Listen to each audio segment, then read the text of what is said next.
Assalamualaikum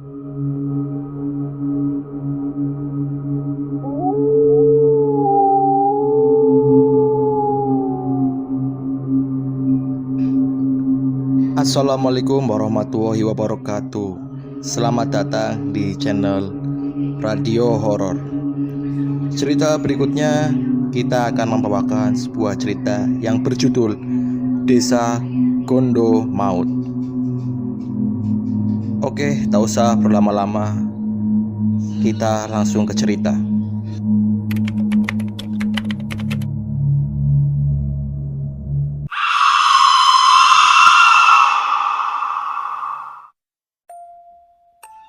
Mas Damar baru saja ditunjuk untuk menjadi Ketua Mapala periode tahun 2011-2012 di Universitas TBA, salah satu universitas yang cukup dikenal di kota ini. Menjabat menjadi ketua pada semester 6 bukanlah hal yang bijak, terlebih ketika ada agenda bahwa bulan Juli akan ada proyek untuk mendaki puncak Mahameru, di mana 4 universitas bersama mapala mereka akan bergabung.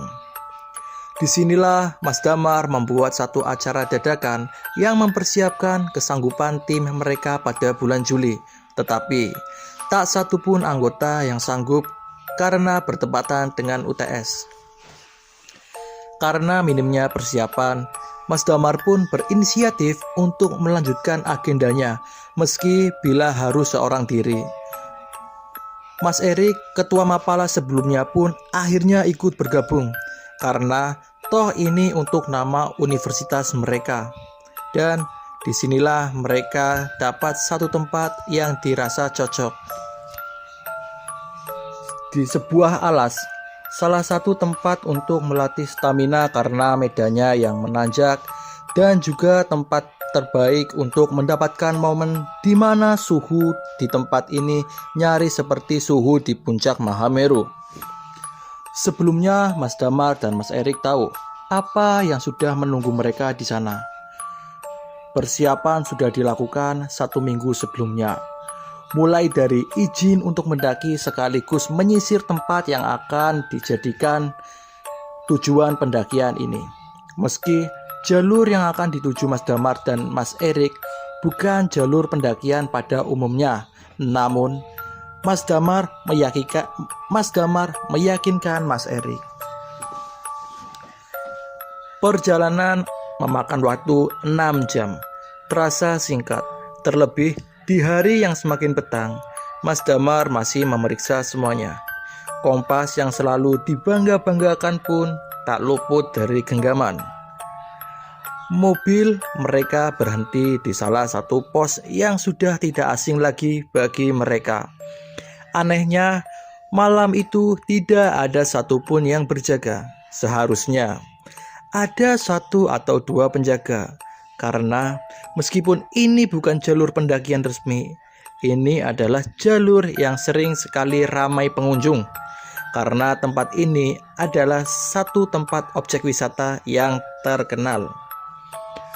Menunggu, setidaknya itu yang dilakukan Mas Damar. Karena bagaimanapun laporan itu penting, terutama untuk menghindari dari hal-hal yang tidak diinginkan. Namun 1 jam, 2 jam berlalu dan masih belum ada 1 batang hidung pun yang muncul. Hal itu membuat Mas Erik gusar. Wis ngene ae lho Mar, tinggalan KTP kok kene tulisan pesan bahwa kita sudah melaporkan. Toh nggak ono sing ngeroh sampai kapan petugasnya nggak ono kan? Sudah, begini saja Mar, tinggalkan KTP di sini, tulis pesan bahwa kita sudah melaporkan. Lagian kita nggak tahu kapan petusnya datang. Bimbang, itulah yang Mas Damar pikirkan. Bukan sekali 2 kali hal ini terjadi, namun satu yang Mas Damar ingat. Hal-hal seperti ini biasanya diiringi dengan petaka yang buruk di langkah selanjutnya. Namun, Erik benar, tidak ada yang tahu kapan petuas itu akan kembali. Nekat, Mas Damar dan Mas Erik pun akhirnya melangkah masuk ke dalam hutan, bersiap untuk menyambut penghuni yang sudah menunggu mereka. Jam menunjukkan pukul 8 malam. Seharusnya jalanan belum segelap itu. Apalagi jalurnya sendiri masih tidak seberapa jauh dari pos pertama. Tapi malam itu lain. Jalur itu lebih gelap dari seharusnya. Yang lebih aneh, tidak terdengar satupun binatang malam di sekitar sana. Medannya memang menanjak, seperti bukit setapak yang bila ditelusuri lebih tinggi, namun masih bisa ditempuh dengan santai. Di sini Erik memulainya. Oh, jare mbahku Dam, nek nggak ono suara biasanya ono memedi. Kalau kata mbahku, kalau nggak ada suara biasanya ada hantu. Hus, dijogo lambene nggak apik ngomong ngono. Hus, dijaga mulutnya, tidak baik bilang begitu, kata Damar. Ada yang membuat Damar sedari tadi tidak tenang. Berjalan di belakang Erik. Seharusnya tidak ada lagi sesiapapun di belakangnya. Namun bulu kuduknya berdiri sedari tadi. Bukan kali pertama Damar merasakan ini. Selama dia mendaki gunung dan masuk ke hutan-hutan seperti ini, bulu kuduk atau leher meremang sudah menjadi makanan sehari-hari. Namun perasaan ini berbeda, seolah-olah yang ini jauh lebih mengintimidasi. Namun Erik tak merasakan apapun. Melihat Erik membuka jalan dengan parang di tangannya, setidaknya memberi ketenangan pada Damar. Sampai ia akhirnya mendengar suara lain. Damar berhenti disusul Erik. Erik. Panggilannya Erik mendekat menatap Damar yang leluasa mencari pandang. Opo? Pitik. Pitik. Krungoro ono suara pitik. Dengar tidak ada suara ayam. Erik diam, mencoba mencuri dengar apa yang Damar dengar. Namun Erik menegaskan bahwa tidak ada suara apapun kecuali angin yang berhembus di sela-sela dedaunan. Rauno, nggak ada. Mereka berpandangan untuk sepersekian detik, namun melangkah cepat-cepat. Ada hal-hal yang tidak sepatutnya diucapkan atau didengarkan. Salah satunya adalah suara ayam. Mendengar suara ayam seperti pertanda sial bagi siapapun yang mendengarnya, terlebih di tempat ini. Damar dan Erik memikirkan hal yang sama, yaitu kuntilanak. Meski kalimat itu tidak diucapkan, namun mereka sama-sama mengerti satu sama lain. Yang menjadi pertanyaan adalah suara ayam yang didengar Damar dan tidak didengar Erik menegaskan sesuatu. Salah satu dari mereka sudah disawang atau diincar sedari tadi. Degup jantung dan suara nafas terengah-engah menegaskan bahwa mereka sudah berjalan lebih jauh. Berpikir bahwa mereka sudah aman, Eriklah yang kemudian mengatakan, "Anco, ambu sembujo. Sialan, bau bunga sembujo." Mereka bertukar tatap. Tidak ada yang tidak mengerti Erik seperti Damar. Umpatan atau kalimat tidak sepantasnya biasanya menegaskan perasaan ketakutan. Dan itu cara Erik untuk menekannya. Namun, terkadang Damar merasa hal itu bisa mendatangkan hal sebaliknya. Kadang, dunia mereka menangkap pesan. Suara ayam, bebauan bunga, kemudian berujung pada sosok di balik semak belukar. Eriklah yang pertama kali tahu, namun keinginan untuk memanggil Damar yang izin untuk membuang air kecil mendatangkan rasa penasaran yang besar. Erik mengintip sosok asing itu. Sosoknya tinggi, setinggi Erik. Ia berdiri di bawah pohon rindang. Berdiri begitu saja mengenakan baju yang terlihat seperti kain. Warnanya mencolok dengan kegelapan hutan putih. Erik terus melihat, Tatapannya terkunci pada kepalanya yang sedari tadi tergedek ke kiri dan ke kanan. Setelah beberapa saat, barulah Erik mengerti.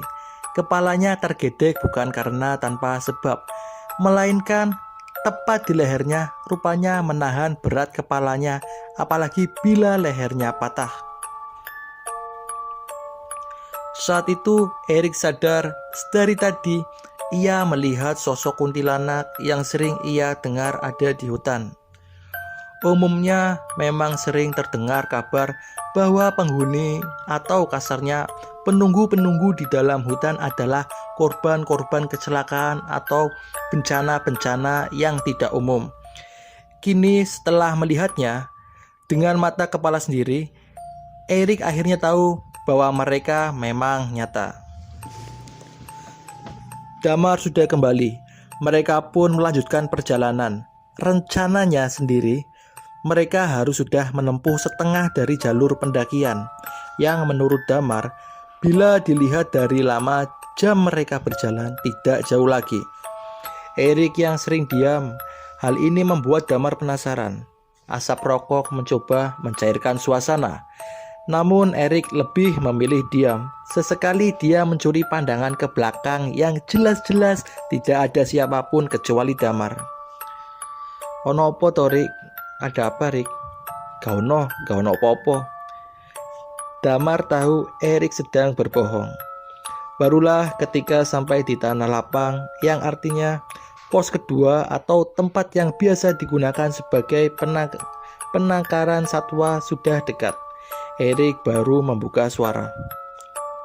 Ono kuntilanak, Dam. Kaget.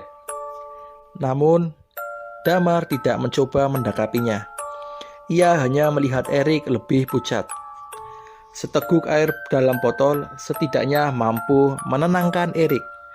Setelah dirasa cukup dan Erik menjadi lebih tenang, seusai cerita bagaimana ia melihat makhluk itu, Damar yang sekarang memimpin. Disinilah keanehan itu terjadi. Pos yang seharusnya tidak jauh dari tanah lapang tidak ada. Hampir 2 jam, Damar dan Erik hanya berada di area itu dan itu terus. Hal ini membuat mereka akhirnya berpikir buat menginap di sana. Terlepas dari apa yang mereka alami malam ini, mereka memutuskan untuk pasrah. Sampai terdengar suara langkah kaki menghentak, dan sontak mereka bertiga terjaga. Diikutilah suara ramai itu. Di sanalah Erik dan Damar melihatnya. Orang-orang berjalan berjejeran, seolah ada sesuatu yang sedang mereka kerjakan. Sampai mata Erik dan Damar tertuju pada barisan paling depan. Di sanalah bahan mayit.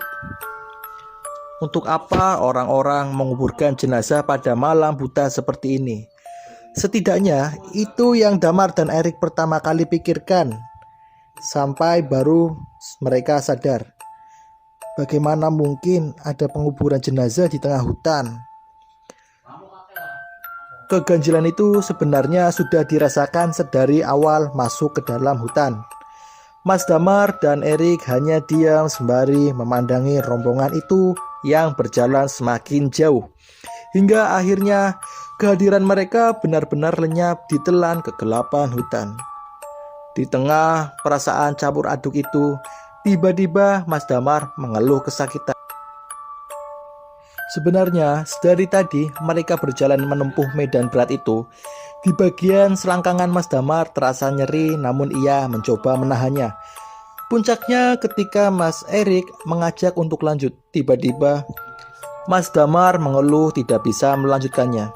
Diceritakan kondisinya, dan ketika diperiksa apa yang terjadi, Mas Damar nggak tahu lagi harus ngomong bagaimana kondisi ke Mas Erik. Yopo Mar, iso lanjut ora? Gimana Mar, bisa lanjut mak enggak? Mas Damar memanggil Erik, memintanya mendekat sembari menceritakan keluhannya. Dan ketika dia menunjukkan kondisinya saat itu, Mas Erik hanya bisa melotot, nggak percaya atas apa yang dia lihat. Jancuk, "Kenapa we? Sialan, kenapa kamu ini?" tanya Mas Erik, matanya fokus melihat sesuatu yang ganjil. Mas Damar hanya diam, wajahnya sudah pucat. Jangankan menjawab pertanyaan Erik, kapan dan bagaimana ini terjadi saja, Mas Damar tidak tahu. "Gak ero Rik, gak tahu Rik." Melihat kondisi Mas Damar seperti itu, Mas Erik akhirnya menyuruh Mas Damar bersandar di pohon. Pikirannya fokus ke rombongan yang tadi lewat. Jin atau bukan, Mas Erik harus memanggil mereka agar Mas Damar segera tertolong. Tidak hanya itu, hal seperti ini baru pertama kali Mas Erik hadapi. Bagaimana bisa terjadi hal-hal seperti ini? Padahal mereka tidak lupa berdoa agar dilancarkan semuanya. Tapi kok bisa tesisnya si Damar membesar seperti itu?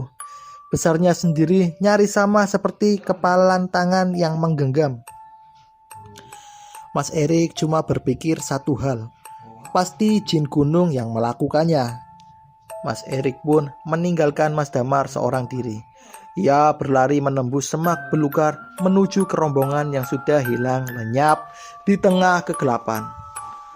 Ada hal yang aneh dan entah Mas Damar dengar atau tidak, tapi Mas Erik yakin. Tadi ketika mereka mengintip rombongan itu, ia mendengar suara gamelan yang didengungkan. Hal itulah yang membuat Mas Erik tidak berani bicara, karena fokus mendengar alunan dari gamelan yang dipukul. Tidak hanya itu, ekspresi wajah dari iring-iringan itu tidak satupun menunjukkan wajah sedih. Tidak satupun menunjukkan wajah sedih atau bersimpati. Sebaliknya, wajah-wajah itu sumringah seperti sedang mengadakan pesta. Lalu, keranda mayit yang dipinggul pun asing. Biasanya ditutup dengan kain hijau tua. Namun, Mas Erik dan Damar lihat keranda mayit itu ditutup dengan kain hitam lengkap dengan bunga melati terajut sebagai pengiringnya. Hal-hal yang dijadikan Mas Erik patokan, semoga ia masih bisa mendengar iring-iringan musik gamelan dan semoga mereka memang manusia. Berlari kurang lebih 10 menit dan semakin jauh lokasinya dari Mas Damar yang masih menahan nyeri, Mas Erik sadar rombongan itu sudah lenyap. Menyisakan tanda tanya, bagaimana bisa mereka berjalan santai dengan gendong mayit di medan yang naik turun seperti ini? Putus asa, Mas Erik akhirnya menelusuri jalannya lagi, kembali ke tempat di mana Mas Damar tak berdaya. Ia berharap segera selesai dan keluar dari area belantara ini. Rupanya ketika kembali, Mas Erik kaget saat di hadapannya Mas Damar tidak sendirian. Di depannya ada nenek-nenek tua.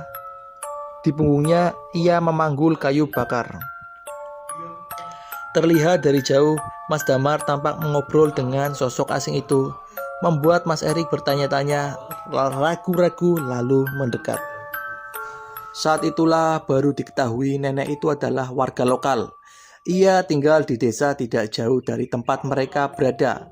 Nenek itu menawarkan tempat persinggahan sekaligus memberitahu bahwa apa yang terjadi pada Mas Damar adalah akibat dari weltuk. "Wah, nopo iku?" tanya Erik. Disitulah si nenek yang mengaku bisa menyembuhkan Mas Damar bercerita. Weltuk itu adalah demit atau lelembut penunggu sungai yang marah sama Mas Damar karena tanpa sengaja Mas Damar sudah mengencinginya. Akibatnya, Mas Damar diselentik, dikeplak area kemaluannya. Ragu dan khawatir awalnya, ketika si nenek dipanggil Mbah Duk, itu menawarkan Mas Erik dan Mas Damar untuk mengikutinya ke desa tempat tinggal. Tapi karena keadaan saat itu benar-benar darurat, memaksa Mas Erik akhirnya setuju. Diboponglah Mas Damar dalam kondisi seperti itu. Selama perjalanan, si nenek bercerita banyak hal. Salah satunya mengatakan permisi kalau mau buang hajat atau apapun. Mereka tidak terlihat, bukan tentu tidak ada. Meskipun hanya sekedar jin dengan suara berbisik pun mereka bisa mendengar, termasuk Wanggul yang sekarang. Selama perjalanan si nenek bercerita banyak hal. Salah satunya mengatakan permisi kalau mau buang hajat atau apapun. Mereka tidak terlihat, bukan tentu tidak ada. Meskipun hanya sekedar izin dengan suara berbisik pun mereka bisa mendengar, termasuk Wanggul yang sekarang mengikuti Mas Erik. Kaget, Mas Erik kemudian bertanya dengan muka ngeri, Wanggul apa, Mbah? Si nenek berhenti. Melihat jauh ke belakang di sana, ia menunjuk hantu wanita yang mati karena kecelakaan. Lehernya patah dan dari tadi dia ngikutin kamu. Wangi apa yang kamu cium? Mas Erik pun mengatakan, Sembujo. Si nenek mengangguk. Rapopo nek, sembujo, gorong ambu patang yo kan. Nek iku baru bahaya. Tidak apa-apa kalau sembujo, kalau bau bangkai, nah itu baru bahaya. Sebenarnya kata Mas Erik, bahasanya sih nenek ini Jawa halus. Tapi karena saya nggak bisa pakai bahasa Jawa halus, pakai bahasa Surabayaan aja ya. Mohon maaf. Terus, yo nopo mbah? Sampai kapan kulo bakal dituti? Lalu bagaimana mbah? Sampai kapan saya akan diikuti? Parangko ngali dewe. Biarkan saja nanti juga pergi mbah. Benar rupanya. Di depan terlihat sebuah desa. Namun desanya ini tidak terlalu besar. Rumah-rumahnya terbuat dari anyaman bambu. Pokoknya sangat jauh, berbeda dengan kondisi rumah zaman sekarang yang dibangun dengan bata dan semen. Tepat di sudut rumah paling ujung, gentingnya terbuat dari ranting dengan ditutup daun kelapa kering. Simbah mempersilakan masuk. Turokno kuno se kancamu. Tidurkan dulu sana temanmu di situ. Simbah masuk ke dalam ruangan. Sedangkan Mas Erik dan Damar tinggal di teras rumah. Ada bangku besar untuk merebahkan badan Mas Damar. Mas Erik masih nggak habis pikir, hanya karena kencing bisa seperti ini. Selidik demi selidik, Mas Erik melihat ke sana kemari. Tatapannya menyapu dari ujung rumah ke ujung. Hanya ada 13 atau kurang rumah di sini. Dan sebelumnya ia tidak pernah dengar di daerah ini ada desa. Namun tengah malam seperti ini, desa ini sunyi dan sepi, cukup membuat ngeri. Simbah keluar, di tangannya ada kendi. Ngombe iki terus, pas ngombe ngadep kidul. Ben penyakitnya minggat nang kidul yo. Minum ini, lalu pas minum nanti menghadap ke selatan. Biar penyakitnya pergi ke selatan ya nak. Berusaha keras berdiri, Mas Damar menenggaknya air itu. Saiki mlebu mae. Ojo metu sik, ben balas sado, ngali dhisik. Sekarang masuk rumah, jangan keluar dulu, biar bencananya bisa pergi. Mas Erik tidak paham maksud Simbah saat mengatakan balas sado. Namun, Mas Erik mengiyakan tawaran itu. Kali ini mereka yakin Mbah yang menolong mereka mungkin manusia. Namun dalam rumah persis seperti apa yang dibayangkan Mas Erik. Rumah desa yang benar-benar seperti pedalaman. Tidak mungkin ada listrik. Bahkan peralatannya semua benar-benar lawas. Mas Damar sudah tertidur lelap setelah dipersilakan untuk istirahat. Saat itulah kaget bukan main. Mas Erik mendengar suara gamelan. Sekarang Mas Erik baru paham. Mungkin rombongan itu adalah rombongan orang-orang desa ini. Namun kenapa musik gamelannya seperti dekat sekali? Simbah menuju ke pintu dan membukanya. Di depannya ada anak kecil, wajahnya pusat dan ekspresinya tidak menyenangkan. Semakin dipandang membuat hati Mas Erik jadi gelisah sendiri. Simbah tampak mengobrol lama, mencoba mencuri dengar. Mas Erik hanya mendengar kalimat patah-patah. Kalimat yang didengar Mas Erik hanya wayahe sedo bolorandak. Giliran mati saudara ilmu. Habis itu pintu ditutup. Simbah kembali masuk dan mengambil kain, lalu menutup kepalanya dengan kain itu. Di sana Mas Erik bertanya, "Badai pundi mbah? Mau kemana mbah?" Saat itulah Simbah menawarkan Mas Erik apakah mau ikut atau tidak.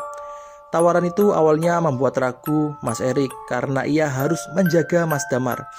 Tapi ada keinginan besar yang membuat penasaran, terutama bila melihat wajah anak pucat itu. Seperti ada sesuatu yang ganjil. Mas Erik pun ikut.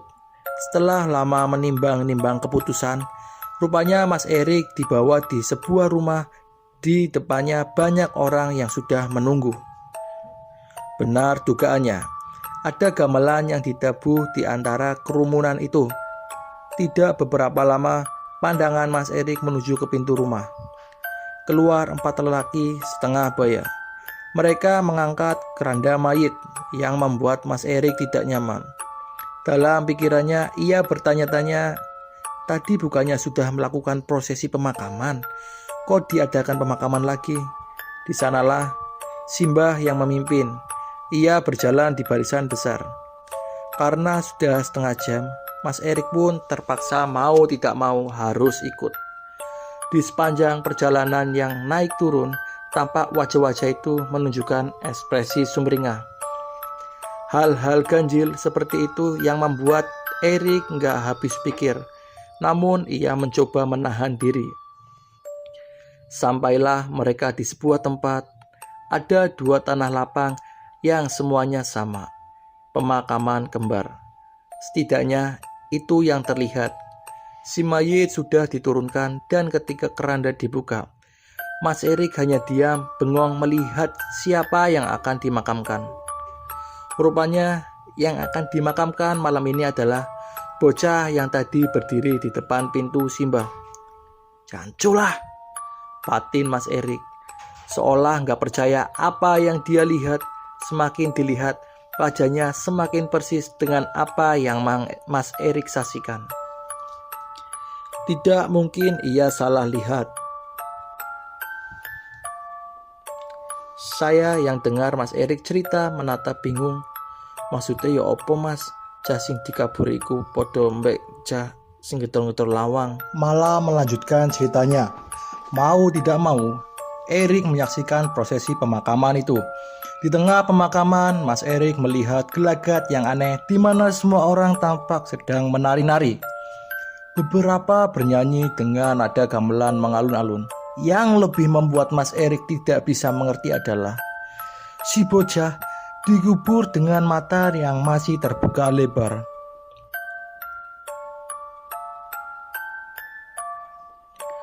Hening, sepi, sunyi. Setidaknya itulah yang dirasakan Mas Damar. Ia terbangun meski mata masih terkantuk-kantuk. Dilihatlah ke sana kemari. Ia baru ingat, ia baru saja terlelap di atas ranjang rumah seseorang. Seorang wanita tua yang menawarkan rumahnya. Dicarinya Mas Erik namun tidak ditemukan kawan seperjalanannya ini. Maka dengan tatapan kebingungan sekaligus penasaran kemana semua orang pergi, Mas Damar mencoba memanggil Mas Erik. Namun tak kunjung ada jawaban. Begitu juga dengan wanita tua itu. Dengan keadaan masih linglung, ia melihat kondisinya. Ukuran testisnya belum normal, namun jauh lebih baik dibandingkan beberapa saat yang lalu. Mas Damar berdiam diri sebentar. Dia lihatnya langit-langit di atas teras rumah. Mas Damar terdiam sebentar. Dia lihatnya langit-langit dari teras rumah. Masih gelap. Ucapnya dalam hati, artinya satu malam belum terlewati. Mas Damar pun kembali masuk ke rumah yang lebih terlihat seperti gubuk itu. Sampai ia merasa penasaran dengan ruangan dalam milik si wanita tua itu. Dengan perlahan Mas Damar mendekat. Di dalam Mas Damar mencium bau-bauan yang familiar. Rupanya itu adalah bau dari daun sirih yang digunakan wanita tua itu. Bagaimana Mas Damar tahu bau-bauan itu? Karena rupanya Mas Damar sudah sering mencium di rumah Mbah Buyutnya yang juga menggunakan itu untuk pembersih gigi. Tangan Mas Damar cekatan memeriksa rumah itu. Meski tidak sopan, rasa penasaran Mas Damar begitu besar. Matanya sibuk mengawasi ini itu sampai pandangannya menangkap sebuah kotak dengan ukiran Majapahla. Sebuah ukiran khas Jawa. Mas Damar pun mendekat pelan-pelan dan pelan-pelan. Rupanya kotak itu tidak dikunci dengan luasa. Mas Damar pun mengangkatnya. Namun perasaan Mas Damar mendadak tidak enak. Bebauan yang awalnya tidak dominasi bebauan daun sirih tiba-tiba lenyap begitu saja. Berganti menjadi bebauan seperti kentang atau umbi kayu yang dibakar. Semua orang tahu bebauan itu bebauan apa. Biasanya ketika mencium bebauan lenguh seperti itu, maka artinya tidak jauh dari tempatmu berdiri ada makhluk familiar yang sudah dikenal sedang mengawasimu. Pocong. Namun Mas Damar belum tahu akan hal ini. Ia nekat membuka kotak itu. Begitu kotak dibuka, Mas Damar menatap heran karena yang ia lihat hanyalah tumpukan pakaian bernuansa warna putih, tertumpuk berantakan begitu saja. Maka Mas Damar bersiap menutupnya lagi. Namun tiba-tiba dia curiga dengan pakaian itu. Diambillah satu helai pakaian, dan ketika pakaian itu terangkat di tangannya, ia memeriksa dengan seksama sampai ia yakin dan menatap ngeri pakaian itu. Rupanya itu adalah kain kafan yang sudah diikat sedemikian rupa, membentuk sampul untuk membungkus mayit. Mas Damar sontak melempar pakaian itu begitu saja. Tiba-tiba ketika Mas Damar bersiap untuk pergi dari tempat itu, matanya tercekat menatap sosok yang tengah berdiri tepat di depannya. Matanya hitam dan wujudnya sangat mengerikan. Kini ada sosok pocong tengah berdiri tepat di depannya. Ingin segera pergi, namun kaki Mas Damar malah kaku tak mau digerakkan. Sementara si pocong masih bisa berdiri memandanginya. Bila ada satu permintaan yang bisa Mas Damar minta, mungkin ia akan meminta untuk jatuh pingsan.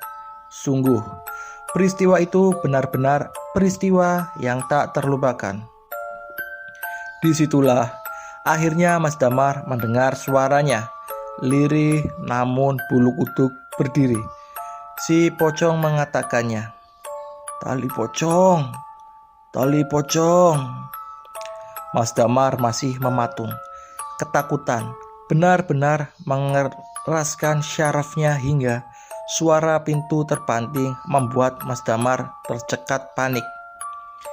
Dilihatnya Simba sudah kembali dengan wajah marah dan memaki. Entah apa yang terjadi. Ia melihat Simba mencekram ujung kain kafan si pocong, menyeretnya dengan tangan kosong lalu melemparkannya tepat di kebun belakang rumah gubuk itu. Kejadian yang baru saja terjadi membuat Mas Damar tidak habis pikir. Wanita itu menatap Mas Damar dengan tatapan dingin sembari berujar, "Nek ra apa-apa ojo ngrusak-rusuk yo le, nyawa ana regane. Jika kamu tidak tahu apa-apa, jangan sembarangan ya nak, nyawamu ada harganya." Kalimat itu masih terbayang di pikiran Mas Damar. Bahkan Mas Erik tersadar. Dari tadi Simba tidak kelihatan, padahal ia ikut karena Simba yang menyuruhnya. Ditambah rasa penasaran kenapa memakamkan seseorang saja sampai ambil waktu selarut ini. Disinilah Mas Erik dibuat kaget. "Loh, tali pocongnya belum dibuka iku loh. Loh, kenapa tali pocongnya belum dibuka?" Namun tak seorang pun mendengarkan peringatan dari Mas Erik. Mereka tetap menutup lubang kubur dengan tanah. Disinilah Mas Erik merasakan firasat teramat buruk. Saidan, desa gila. Maka ia segera meninggalkan tempat itu. Sampailah di rumah Simbah. Mas Erik melihat Mas Damar. Mata mereka saling menangkap satu sama lain. Di sini mereka curiga. Desa ini mungkin bukan desa manusia, namun ada hal yang lebih besar dari semua itu. Ada misteri apa yang disembunyikan di desa ini.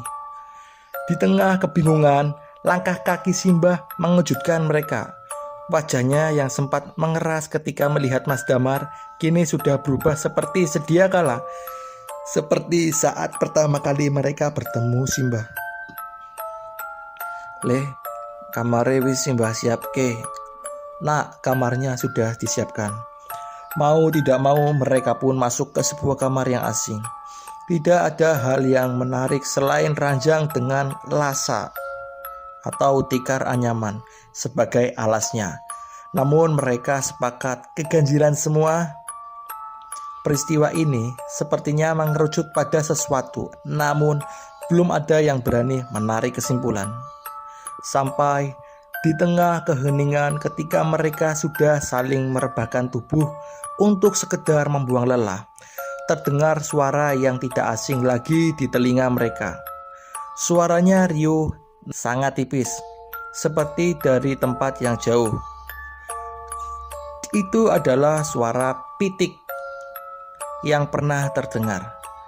Mas Erik lah yang pertama terbangun. Ia melihat ke sana kemari untuk memastikan sesuatu sampai. Mas Erik akhirnya menggoyangkan badan Mas Damar. Ia baru sadar.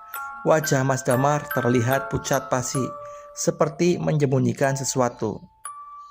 "Mar, kamu dengar atau tidak?" Mas Damar hanya diam, mencerna setiap kalimat Mas Erik, sampai akhirnya ia mengatakan, "Rik, awakmu percaya pocong ora? Rik, kamu percaya nggak sama pocong?" Kalimat itu mengingatkan Mas Erik dengan peristiwa yang baru saja ia alami. Matanya menatap tajam ke Mas Damar.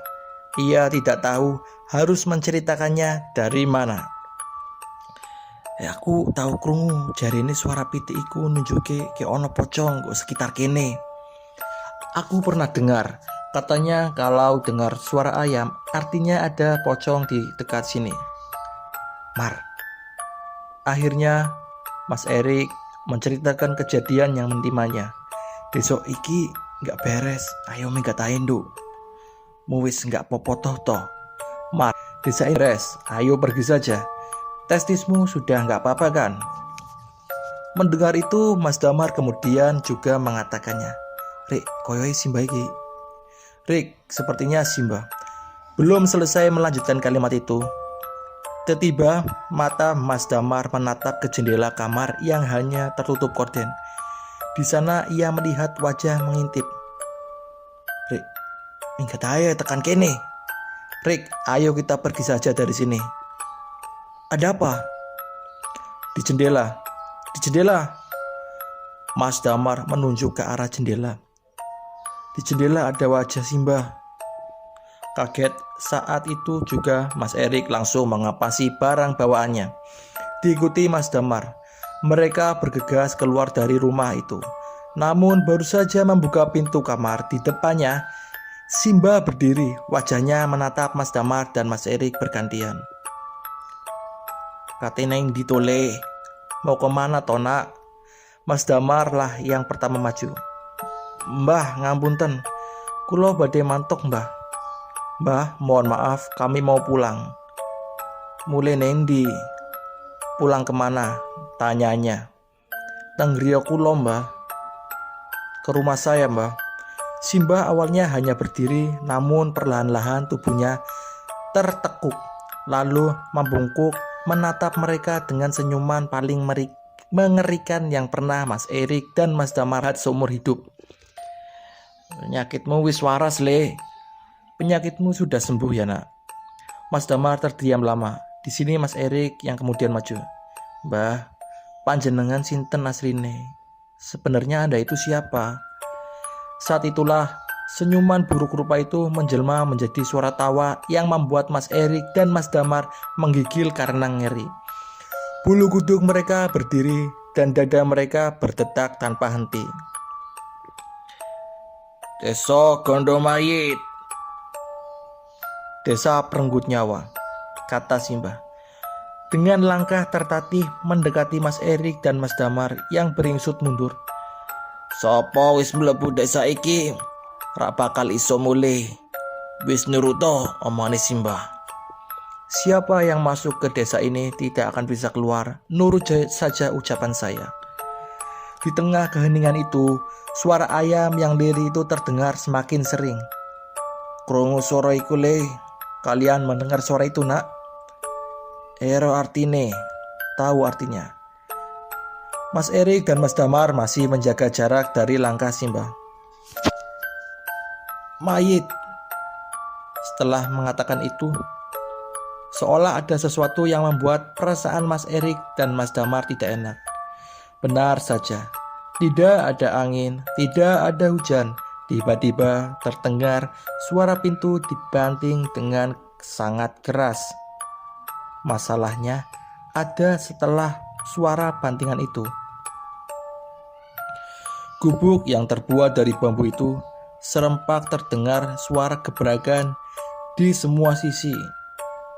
Simbah tertawa semakin keras. Nyali Mas Erik dan Mas Damar benar-benar dipaksa sampai ke titik frustasi karena tidak ada yang bisa ia lakukan. Seolah-olah kejadian ini seperti mimpi belaka. Suara-suara itu mengisyaratkan satu hal. Di sekeliling rumah pasti ada sesuatu. Simbah yang awalnya membungkuk kemudian mulai terjatuh, terjerembab di atas tanah. Dengan mata mendelik melotot ke arah Mas Erik dan Mas Damar, Simbah mulai merangkak. Kedua kaki Simbah seperti lumpuh. Ia merangkak hanya menggunakan tangannya. Dengan bibir yang komat kamit, entah apa yang diucapkannya, Simbah terus mendekat. Mas Damar sudah mulai melantunkan doa, meminta agar siapapun bisa menolongnya. Mas Erik hanya terdiam sembari meracau, "Jancuk, jancuk." Saat itulah tercium aroma familiar yang seolah menyadarkan Mas Erik dan Mas Damar. Aroma itu adalah aroma sembujo. Aroma itu semakin menyengat. Semakin menyengat, suara ramai yang sedari tadi menciutnya nyali Mas Erik dan Mas Damar perlahan sirna. Gok buri ono lawang Rik. Di belakang ada pintu Rik, teriak Mas Damar. Mereka bergegas lari dan Simbah masih berusaha mengejar. Dilihatnya kotak yang Mas Damar lihat tadi. Namun segera ia tepis pikiran-pikiran yang masih menyimpan tanda tanya. Apa maksud dari kain kafan itu? Yang ia lihat pertama dari halaman belakang rumah adalah berpetak-petak tanaman singkong. Aroma sembujo masih tercium menyengat. Anehnya hanya Mas Erik yang menciumnya. "Melu aku Mar, ikut aku Mar." Entah terjepit atau apa, Mas Erik merasa aroma ini seperti memberinya jalan. Benar saja, langkah mereka perlahan menuju ke tanah hutan. Pepohonan yang sedari tadi menjadi penanda perjalanan mereka kini mulai mereka telus. Mas Erik meyakinkan Mas Damar, desa itu dihuni oleh mayat. Pertanyaannya adalah, kenapa mayat harus dikuburkan lagi? Kain kafan Rik, opo no hubungane? Kain kafan Rik, apa ada hubungannya? Mas Erik terlihat bingung. Go kotak sing nang pawon, akeh kain kafan ditumpuk. Di kotak yang ada di dapur ada banyak kain kafan.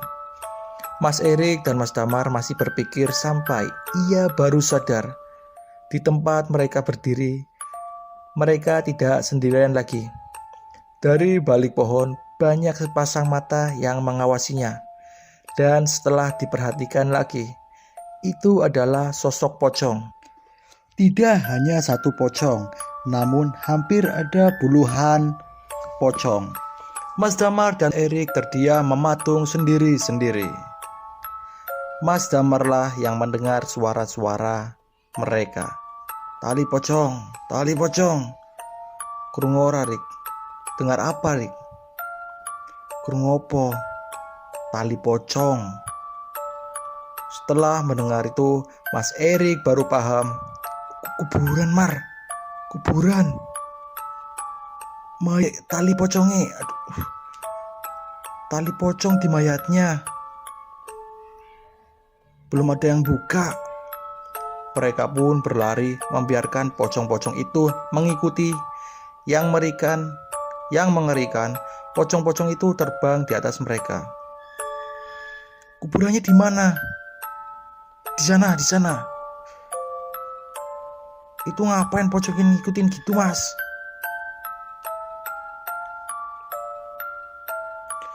Di tengah gelapnya hutan, Mas Damar dan Mas Erik nggak berhenti berlari.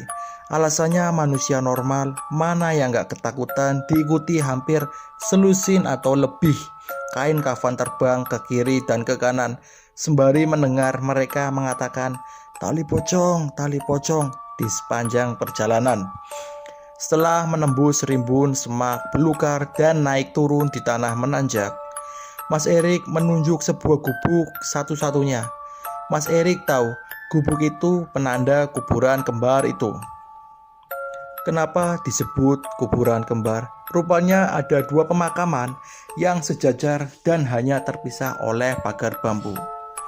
Pasak yang digunakan untuk setiap makam pun hanya menggunakan pasak kayu yang kebanyakan sudah lapuk tanpa ada penanda sesiapa yang dimakamkan di sana. Di sini keanehan terjadi. Pocong yang sedari tadi terbang di atas mereka tidak ada satupun yang terlihat lagi. Mereka lenyap. Meski begitu, suara ayam yang pernah mereka dengar dari jarak yang jauh ini terdengar sangat dekat. Dekat sekali sampai Mas Erik berasumsi suara ayam itu kemungkinan berasal dari pemakaman ini. Masalahnya, di mana ayam itu berada? Lain hal Mas Damar, kini ia bisa menciumnya. Aroma sembujo yang hanya tercium di hidung Mas Erik, kini tercium juga di hidung Mas Damar. Wangi, kata Mas Damar, sembari melihat ke sana kemari, hingga Mas Erik menunjuk sesuatu gundukan tanah tempat pemakaman yang pernah Mas Erik lihat. Kok kuno mayit sing dikubur mau? Di situ mayit yang dikubur tadi. Semakin dekat, suara ayam terdengar semakin jelas. Dan benar saja dari jauh terlihat seorang sedang menggaruk-garuk tanah di sekitarnya. Banyak dikelilingi ayam berwarna hitam legam. Ayam cemani, kata Mas Erik. Mereka melihat dari jauh apa ya siluet asing itu lakukan. Asu, teriak Mas Erik saat siluet itu melihatnya. Lah iku Simbah, katanya. Bukan takut lagi. Tapi Mas Erik langsung berlari, meninggalkan Mas Damar yang baru saja sadar. Yang dikatakan Mas Erik benar sekali. Simbah yang sedari tadi tersaruk-saruk mengejar mereka.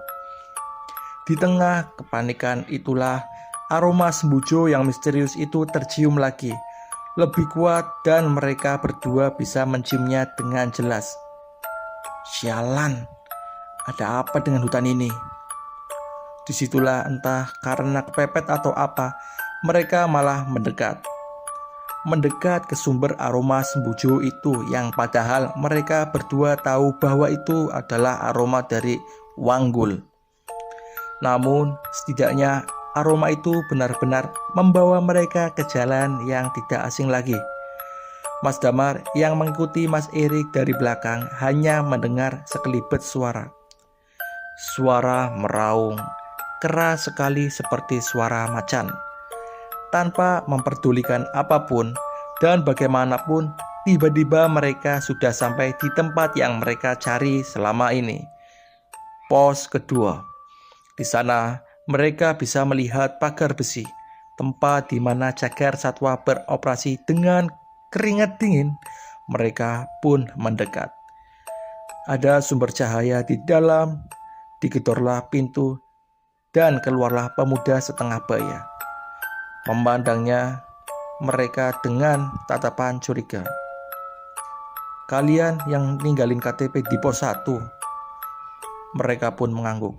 Saat itu juga si petugas melapor.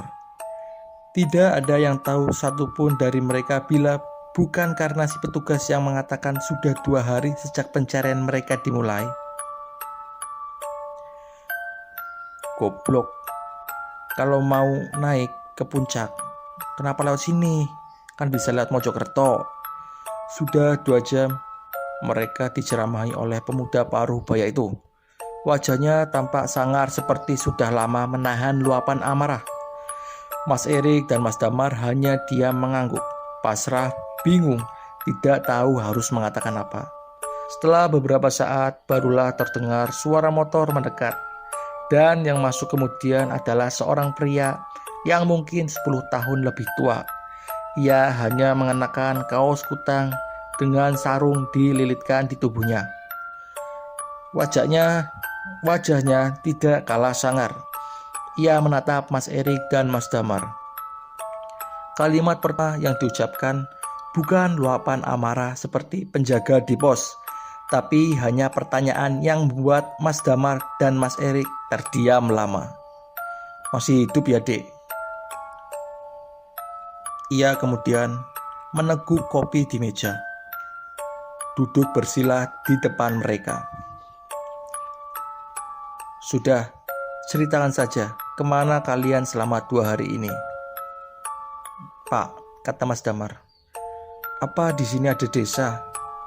Terlihat 2 penjaga itu saling melihat satu sama lain. Ada, kata si bapak. Si bapak terdiam lama sementara penjaga yang berbisik tampak bingung. Si bapak terdiam lama sementara penjaga yang lebih muda tampak bingung. Sembari berbisik ia bertanya, "Di mana ada desa, Pak? Kalau di sini villa banyak, Pak," kata si penjaga yang lebih muda. Sembari menghisap rokok, wajah si bapak tampak tegang. "Apa benar kalian cuma berdua saja waktu mendaki di sini?" Mas Erik dan Mas Damar mengangguk bersamaan. "Syukur," kata si bapak. "Hutan ini cukup angker. Dulu sudah terkenal bahwa banyak yang pernah lihat kalau ada tempat yang namanya 1000 pintu, pohon keramat, yang kabarnya bila dilihat ada desa di dalamnya. Desa ini namanya Desa Gondomayit." Hembusan asap rokoknya membuat semua orang yang ada di ruangan terdiam mendengarkannya. Wajah mereka semua tegang. Masalahnya tidak ada yang tahu di mana keberadaan pohon ini. Untungnya kalian tidak terjebak di desa ini dengan membawa jumlah orang ganjil. Kalau sampai itu terjadi, biasanya hanya satu yang tidak akan bisa pulang.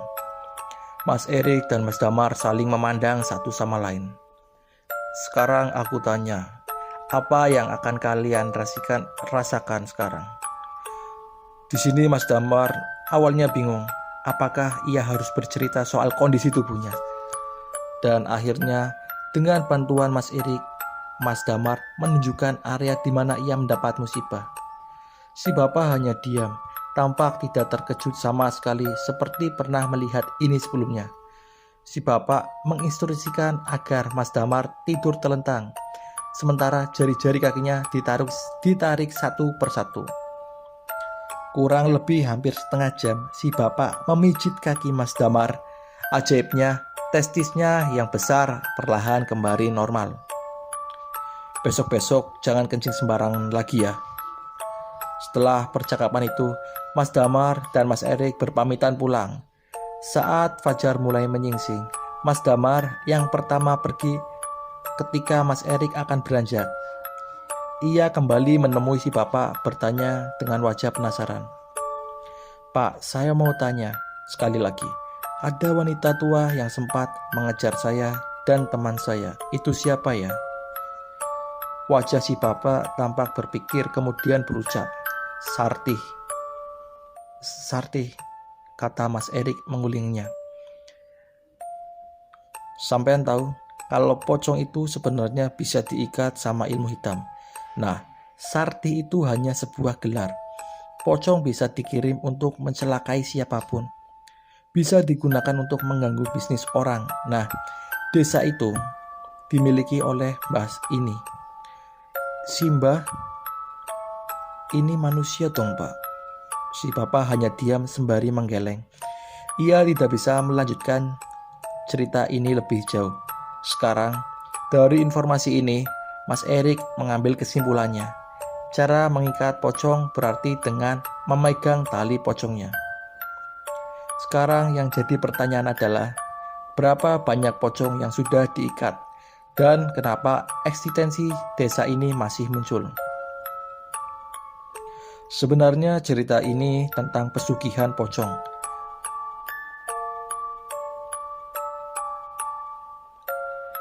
Cerita tentang pesugihan pocong bukanlah hal yang baru. Banyak cerita tentang pesugihan pocong mulai dari sebagai penglaris makanan hingga pembawa balak atau sial bagi keluarga yang tidak disuka. Apapun itu, mungkin ujung dari cerita ini berhubungan satu sama lain dengan desa ini. Yang menjadi poin penting di sini adalah jauh di luar akal sehat ini memang hal-hal goib kerap kali menyembunyikan misterinya sendiri.